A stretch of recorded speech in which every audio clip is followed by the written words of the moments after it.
राम वार्ता लाईव्ह चॅनेलच्या वर्धापन दिनास हार्दिक शुभेच्छा। त्याचबरोबर श्री कालिका देवीच्या यात्रेनिमित्त येणाऱ्या सर्व भाविक भक्तांचे हार्दिक स्वागत। शुभेच्छुक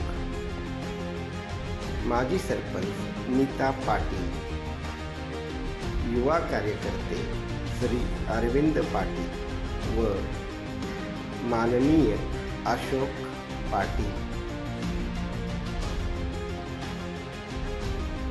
शिवशक्ती बेकरी, शित्तूर वारोल, तालुका शहावाडी, जिल्हा कोल्हापूर।